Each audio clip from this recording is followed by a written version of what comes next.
All in one நண்பர்கள் அனைவருக்கும் வணக்கம். இந்த வீடியோல நம்ம பார்க்க போறது ஆல்ரெடி நம்ம அக்டோபர் மாசத்துக்கான எலக்ட்ரானிக் டிப்போட ரெஜிஸ்ட்ரேஷன் சொல்லியிருந்தோம். அதோட ரிசல்ட் நம்ம எப்படி செக் பண்றது லைவா இப்போ ஓடிட்டு இருக்கு. அதாவது தோமால சேவா, அர்ச்சனா, அஷ்டதளபாத, பத்மாராதனா இந்த 3 சேவாக்களுக்குமான டிப் ஃபைனலைஸ் முடிஞ்சதுங்க. அது ஒரு 5 to 10 நிமிஷத்துக்குள்ளே எப்பவுமே முடிஞ்சிடும். ஏன்னா அதோட கவுண்டிங் ரொம்ப கம்மி. சுப்ரபாத சேவாவோட டிக்கெட்டிங் கவுண்டிங் தான் ரொம்பவே அதிகமா இருக்கும். ஸோ அதுக்கு எப்படி நமக்கு ஒரு 45 மினிட்ஸோ 50 மினிட்ஸ் கூட ஆகலாம். 1 மணிக்கு மாதிரி உங்களுக்கு ஃபைனலா எல்லாமே முடிஞ்சு யார் யார் செலக்ட் ஆயிருக்காங்களோ உங்களுக்கு எஸ்எம்எஸ் சென்ட் பண்ணிடுவாங்க. அப்படி இல்லைன்னா உங்களோட ரெஜிஸ்டர்ட் மொபைல் நம்பர், இந்த மொபைல் நம்பர்ல டிப் நீங்க ரெஜிஸ்ட்ரேஷன் பண்ணீங்களோ அதே மொபைல் நம்பர்ல இந்த வெப்சைட் லாகின் பண்ணிட்டு உங்களோட புக்கிங் ஹிஸ்டரி அப்படின்ற ஆப்ஷன்ல போயிட்டு நம்ம சேவா எலக்ட்ரானிக் டிப்ல செக் பண்ணி பார்த்தோம் அப்படின்னா நம்ம செலக்ட் ஆயிருக்கோமா இல்லையான்றது தெரியும். இப்போ ரிசல்ட் போயிட்டு இருக்கு. ஸோ அதனால உங்களுக்கு டிப் ஸ்டேட்டஸ் இந்த மாதிரி இருக்கும். இது முடிஞ்சதுக்கு அப்புறமா நமக்கு இந்த இதுல புக்கிங் ஹிஸ்டரியில போய் பார்த்துடலாம்.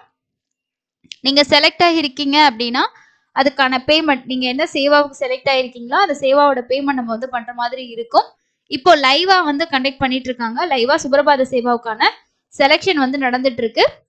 இந்த லைவ் அப்டேட் நீங்க பார்க்கணும்னு நினைச்சீங்கன்னா இந்த வெப்சைட்ல லாகின் பண்ணிட்டு இந்த சேவா எலக்ட்ரானிக் டிப் அப்படின்ற ஆப்ஷனை நம்ம ஹோம் பேஜ்லயே இங்க இருக்கும் பாருங்க. இதை செலக்ட் பண்ணாலே உங்களுக்கு நெக்ஸ்ட் இந்த பேஜ் வந்துடும். ஷார்ப்பா 12 மணிக்கு லைவா இந்த டிப் கண்டக்ட் பண்ண ஆரம்பிச்சிட்டாங்க. இப்போ நமக்கு இந்த சுப்ரபாத சேவால 7476 டிக்கெட்ஸ் அக்டோபர் மாசம் ஃபுல்லா இருக்கு. இதுக்கான செலக்ஷன் இப்போதைக்கு 3593 முடிஞ்சிருக்கு. ஓகேங்களா? ஸோ இப்போ நடந்துகிட்டே இருக்கு. இதுவும் முடிஞ்சிருச்சுன்னா இந்த இடத்துல கம்ப்ளீட்டட் அப்படின்னு சொல்லி வந்துடும். அதுக்கு அடுத்தது செலக்ட் ஆனவங்களுக்கு எல்லாம் எஸ்எம்எஸ் வரும். ஸோ நம்ம சேனல்ல யார் யாரெல்லாம் செலக்ட் ஆயிருக்கீங்களோ கண்டிப்பா கமெண்ட் செக்ஷன்ல ஷேர் பண்ணுங்க.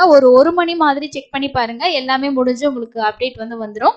ஸோ இப்படிதான் லைவா போயிட்டு செக் பண்ணி பாக்குறது. உங்களோட ரிசல்ட்டையும் பாருங்க. இதுல நம்மளால கண்டுபிடிக்க முடியாது. ஸோ இங்க நமக்கு ரெஜிஸ்ட்ரேஷன் நம்பர் இருக்கும் நம்மளோடது. ஆனா எதுல நம்ம செலக்ட் ஆயிருக்கோம்னு போயிட்டு சர்ச் பண்ணி பாக்குறது ரொம்ப கஷ்டம். இது முடிஞ்சதுக்கு அப்புறமா உங்களுக்கு புக்கிங் ஹிஸ்டரியில போயிட்டு நீங்க செலக்ட் இல்லையான்றதை செக் பண்ணிக்கலாம். செலக்ட் ஆயிருந்தீங்கன்னா கண்டிப்பா 2 days டைம் கொடுப்பாங்க. அதுக்குள்ள பேமெண்ட் பண்ணிட்டு கன்ஃபார்ம் பண்ணிக்கோங்க. இந்த டேட் தான் வேணும்னு நம்ம நினைச்சோம்னா அந்த டேட் நமக்கு கிடைக்காது. நமக்கு கிடைக்கிற டேட்ல நம்ம தாராளமா இந்த தர்ஷன் அட்டன் பண்ணலாங்க. ஸோ இந்த அப்டேட் யூஸ்ஃபுல்லா இருந்துச்சுன்னா நிறைய பேருக்கு ஷேர் பண்ணுங்க. மறக்காம நீங்க செலக்ட் ஆயிருந்தீங்கன்னா கமெண்ட்ஸ்ல ஷேர் பண்ணுங்க. தேங்க்யூ.